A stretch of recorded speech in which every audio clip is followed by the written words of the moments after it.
Lord, I'm asking, give me the words to speak on this. That what I speak come from you. Hi, guys. How's everybody doing? Uh, Please don't mind me. I haven't been feeling well since very early this morning. It's nothing major. I don't want to be gross, but I have some diarrhea. And I don't know how, where, when, or why I've gotten it, but just please keep me in prayer. I'm not. Don't worry, I don't have COVID. Please. In order to have that, I've got to have fever, shortness of breath. You see what I'm saying? It's just, I don't know. I ate something and it came out the wrong way. That's all I'm going to say. I'm wondering what a lot of you guys are thinking right now when it comes to the Democratic National, not only the Democratic National Convention, but also right now, currently, the Republican National Convention. You've seen a lot of differences? I know I have. The Democratic National Convention was nothing but doom, gloom, and a lot of slander. Outright lying. And the Republican National Convention so far has just been brilliant in producing the true results, the genuine results that Donald Trump has produced. That he has produced real results for this country, which have been great. This whole thing with COVID right now, I think he, contrary to what everybody on the left has been trying to say, he has been doing things. They just don't want to admit it. One of the first things he did, guys, was he stopped travel from China and also from Europe. They're trying to claim that the virus came from Europe now, which is a bunch of BS. Everybody knows the thing came from China. And I'm not being mean to anyone who is Asian. I respect all races, colors, you name it. But I'm going to call a spade, excuse me, and it came from China. But I digress. I wanted to know a couple of things this morning. I was really challenged with this morning's devotions because it reminded me a great deal of James 1:27, as well as in Matthew chapter 25, which speaks about Matthew chapter 25, verses 31 through 46, about the parable of the sheep and the goats. There's something there about when we do what we do for the least of these, but also what really got me is, especially right now with the things that are going on, I had to ask these questions, and I'm going to ask some of my own. What are some immediate needs of others that you can help meet right now? In that realm, what do you see right now as a legitimate, and I mean legitimate, issue going on in our country that we as Christians can do something about? I could name a couple of things, starting with, yes, abortion, that we need to stand against it. And there are ways that we can act for the pro-life cause that honor God. God burdened my heart about that, and I'm helping out currently a pro-life ministry that helps young women who find themselves pregnant and they have no resources. We help them by telling them the truth as to what's involved in an abortion, and we help them with all the information they need to make the decision themselves. We don't force them to carry a baby to pregnancy. We tell them the truth, and we let them make the decision themselves. I also think right now, with everything going on with the rioting, and it's criminal what they're doing, the criminal rioting that's going on with BLM, Black Lives Matter. What a joke. I hate to say it. I want people to know that Black Lives Matter is a Marxist organization. They don't care about Black lives at all. They only care about their leftist, socialist, Marxist agenda. one of the co-founders of the group blatantly stated, "Oh, we're trained Marxists. You don't believe me? Look it up." But even within that, there is a validity to that. But I believe not only Black lives matter, but every life matters. And I will continue to state that no matter what. What I see right now is playing the victim card. This latest thing with this young man that's now paralyzed, I feel awful he's paralyzed, but I hate to say it, he brought it on himself. And in a sense, his family has stated also that, but they've also most of all stated that this rioting and looting and the criminal actions that are taking place as a result of it are definitely not what they want. They're certainly not what he wants. And if you want to know more on this man had a warrant for his arrest. He was up on several criminal charges, and they were all very violent. The man had a knife in his hand, and he wasn't listening to the police. And that's all I'm going to say. But I look at things like that to people who are playing the victim. And then I look at genuine cases like Breonna Taylor. This is a young woman who was killed in her sleep over a no-knock warrant at the wrong house. That's really sad, don't you think? There are a lot of genuine instances of that, and it's really sad. But I look at all this, and I have God asking me a lot of the time, "Wendy, what are you going to do about this? You say you're against this, but what are you going to do? And are you going to go about it in a way that honors me?" I've heard certain pastors state that Black Lives Matter is biblical, but I don't agree. I think it's every life matters. No matter the skin color, every life matters. Unborn lives. Police lives matter. Every life, no matter how insignificant it may seem, it matters. I think of what is going on right now. I look at the rioting and I look at what's taking place. And I ask God, Lord, what can I do about this? I don't have money. I don't have any kind of influence, but I know I have a voice. And I want to use it for you. And that's what I'm doing right now. What really got me with all of this is that as I was reading this morning's scripture, Asaph is doing the very same thing. Asaph is crying out over legit injustice that he is seeing. He's crying out over genuine corruption that's going on during his time, and he's speaking out on it. And he knows that the people involved that are legitimately doing wrong, they're going to be held accountable to God. I love this verse of Micah 6 verse 8, because I think it speaks volumes to this, and that's why I chose it. He hath showed thee, O man, what is good, and what doth the Lord require of thee, but to do justly, and to love mercy, and to walk humbly with thy God. What else is there? As I read this passage, I see how Asaph is so angered and frustrated at the corruption he sees. And he wants God to do something. And trust me, God does.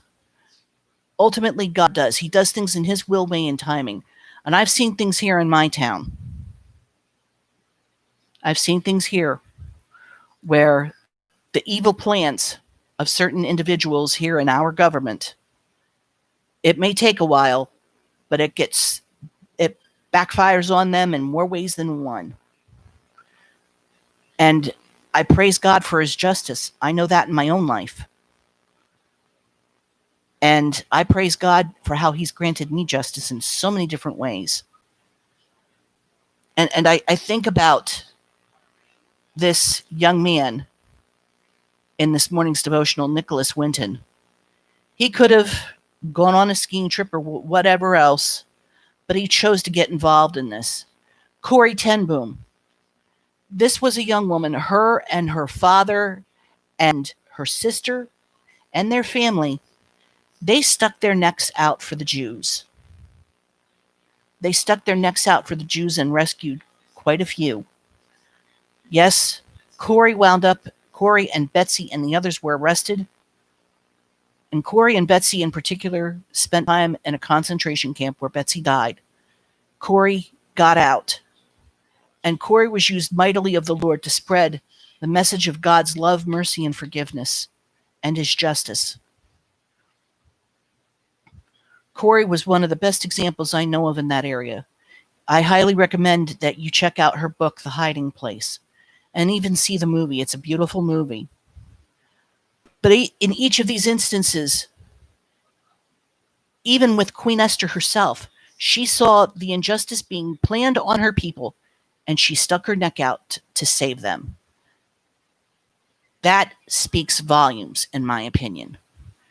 It shows how what we do for the least of these, for the seemingly insignificant, genuine people who are being genuinely oppressed, when we show how much we care about them, when we show that we are there for them genuinely, not this Black Lives Matter garbage, but that every life matters, and we stand by their side to help them make sure that they have their rights protected. That's what matters the most. Wouldn't you agree? I was really, as I said, I was so burdened about this because I look at it. I look at how God is the one who protects. He defends. He is a father of the fatherless, as Psalm 68 verse 5 states. And that he is there for those who love him truly and are standing for righteousness. I had a very dear friend, pardon me, who he saw things going on where he was working at. He saw some serious evil. He could have ignored it and just done his job, but he didn't. He stood up for minority individuals who were being discriminated against, and because he spoke the truth on their behalf in court, he was retaliated against, and he was put through an awful lot. He ultimately won his case, but even afterwards, even after settling it out of court, these same people in local government here, because that's what he was doing, he was working in local government, they still kept after him. They still tried to sick the FBI on him and so many other things on him for imaginary things. And ultimately, it all backfired. And he's now in a very good position in law enforcement. Better than he ever thought possible. That's how I can put it. But I look at all of this, and I see that we're called to stand up for what's right. We're called to stand up for the fatherless, the helpless. I look at people like Nick Sandmann, who stood up against the cancel culture, who stood up against the bullying, the intimidation tactics, and how it backfired. And it's still backfiring against every major news network out there. I was thinking, again, like I said, about Breonna Taylor and her family right now. I'm thinking of other genuinely stressed, genuinely abused individuals who have been violated against, deeply mistreated by those who were supposed to protect them. And that's why I'm taking this stand. I'm choosing to say I'm not going to look the other way. I choose to be courageous and stand up for what's right. That's why I was so burdened to do this with you guys today. I want to be used of God to protect those who have been genuinely oppressed, abused, mistreated, while also discerning and exposing those who are playing the victim card, because there are plenty out there that are doing that. I think the families of what happened, the family of the guy that was killed in Ferguson, and many others, I think they were playing the victim card. Because in each and every instance, with the exception for Breonna Taylor and maybe even George Floyd and definitely Ahmaud Arbery, there was lots of resistance on the part of these individuals. They were criminals. And people can say, well, the police could have done this, this, or this. Do you know how the police are trained? What if you were in their shoes? You know, the police deserve respect, and they've been disrespected. Look what happened during the space of a whole year. I believe it was in 2016. Police officers right and left were being murdered. And people were rejoicing over it. That's despicable. That's why I'm going to say blue lives matter. That's why I'm going to say not just black lives matter, but blue lives, red, yellow, green, purple, polka dot, whatever. Every life matters. And if you don't like my saying that, too bad. I'm here to speak the truth. You know, something that this morning's devotional writer, Linda Washington, said really made sense. She said, you know, everywhere we look today, we see people in need due to, you know, war, storms, and other hardships. We see the injustices going on. And she says, you know, we can't do, you know, although we can't solve every problem, and we can't, but we can ask God to use us to, in some small way, be an instrument of his justice.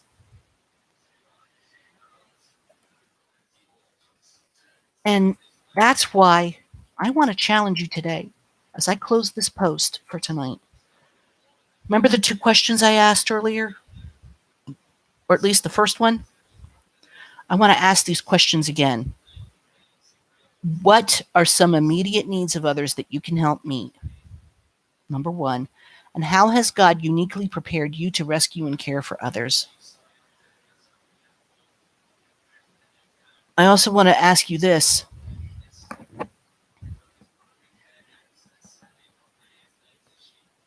If you are,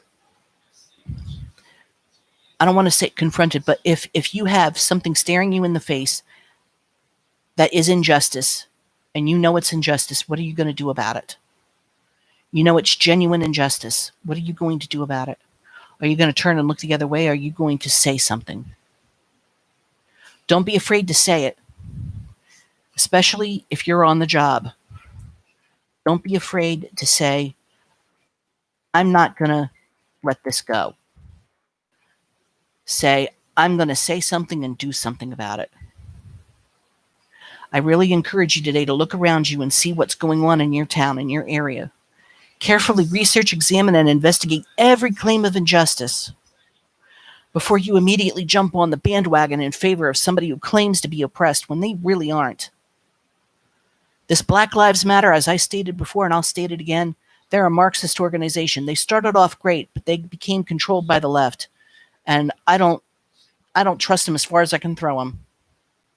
But I pray that you'll reach out to those who are genuinely oppressed, to those who have been afflicted, abused, and discriminated against, and don't be afraid to take up their cause.